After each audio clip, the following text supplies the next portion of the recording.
मित्रों नमस्कार। मैं त्रिलोकराज ज्योतिषाचार्य आज आपको बताऊंगा कि कौन सी पूजा में किस तरह की माला का इस्तेमाल करना चाहिए। यदि आप राम और कृष्ण की पूजा कर रहे हैं तो तुलसी की माला सर्वश्रेष्ठ होती है। हनुमान जी की पूजा में साधना में तुलसी की माला सर्वश्रेष्ठ होती है। भगवान शिव की अगर आप पूजा कर रहे हैं या साधना कर रहे हैं तो रुद्राक्ष की माला, केवल रुद्राक्ष की माला ही मान्य होती है। और इसके अलावा अगर आप लक्ष्मी की पूजा कर रहे हैं तो मोती की माला, स्फटिक की माला श्रेष्ठ होती है, और कमलगट्टे की माला। और काली की पूजा कर रहे हैं, माँ भगवती की पूजा कर रहे हैं तो कमलगट्टे की माला सर्वश्रेष्ठ होती है। और दुर्गा की माला आप कर रहे हैं तो मूंगे की माला। और इसके अलावा अगर आप कोई वैसी तांत्रिक पूजा कर रहे हैं तो उसमें हड्डी की माला इस्तेमाल होती है। मानव हड्डी की माला, उल्लू की हड्डी की माला या किसी भी जानवर की हड्डी की माला इस्तेमाल होती है।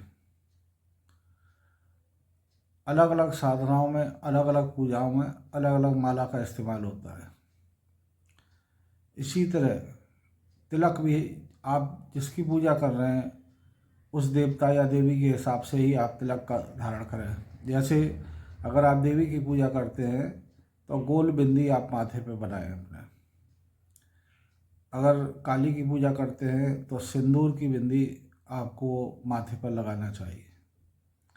हनुमान जी की पूजा करते हैं तो आपको खड़ा तिलक लगाना चाहिए सिंदूर का।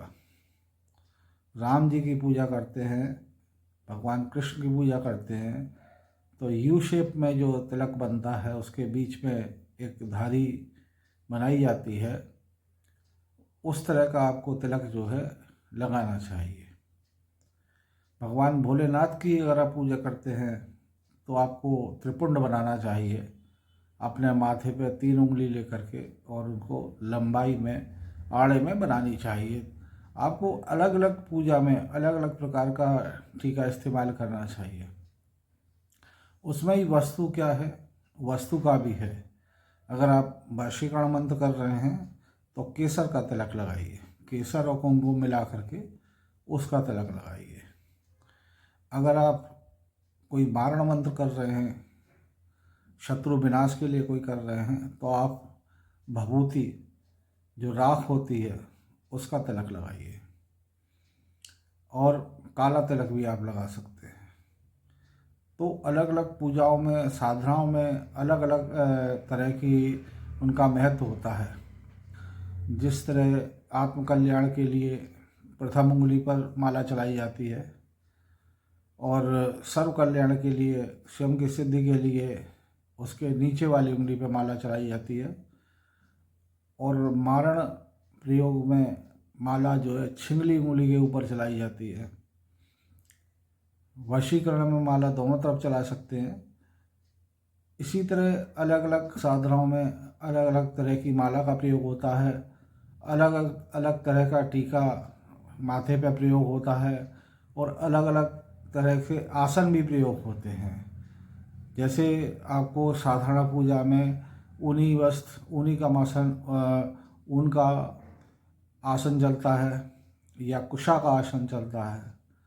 और कुछ पूजाओं में जो है शेर की खाल का अथवा हिरण की खाल का आसन चलता है, उससे जल्दी सिद्धि प्राप्त होती है। कुछ साधनाओं में लाल रंग का आसन प्रयोग होता है, कुछ साधनाओं में पीले रंग का आसन प्रयोग होता है। तो आपको ये जानकारी अवश्य होनी चाहिए कि आप किस देवता की पूजा कर रहे हैं, किस देवी की पूजा कर रहे हैं, उसके हिसाब से आसन का प्रयोग कर रहे हैं या वस्त्रों का प्रयोग कर रहे हैं नहीं कर रहे हैं, माला का प्रयोग कर रहे हैं नहीं कर रहे हैं, अथवा टीका का प्रयोग कर रहे हैं नहीं कर रहे हैं। तो ये चारों पांचों चीज़ें मिलना चाहिए।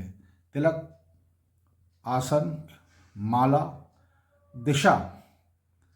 अब मान लीजिए आप कल्याण के लिए कर रहे हैं, जग कल्याण के, तो पूरब दिशा की तरफ आपका मुंह होना चाहिए या उत्तर की तरफ आपका मुंह होना चाहिए। वशीकरण प्रयोग में भी उत्तर और पूरब की तरफ मुंह होना चाहिए। मारण प्रयोग कर रहे हैं, शत्रु विनाश के लिए कर रहे हैं, तो आपका मुंह दक्षिण की तरफ होना चाहिए। इसी तरह किस दिशा में मुंह होगा, किस आसन पर आप बैठेंगे, देवता कहाँ आसन देंगे और उसके नीचे क्या चीज़ रखेंगे, देवता जिस जगह बैठेगा उस जगह किस तरह के चावलों का प्रयोग होगा, किस तरह की पूजन सामग्री होगा। हवन सामग्री भी अलग अलग तरह से होती है।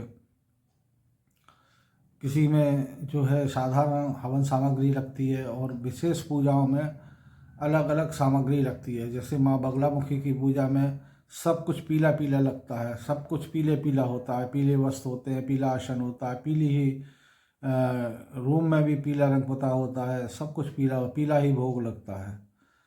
उसी तरह काली की पूजा में अलग तरह का लाल रंग का प्रयोग होता है अधिक से अधिक। भगवान कृष्ण की पूजा में पीले वस्त्रों का प्रयोग होता है। तो इस तरह अलग अलग पूजा में साधनाओं में अलग तरह के वस्त्रों का प्रयोग होता है।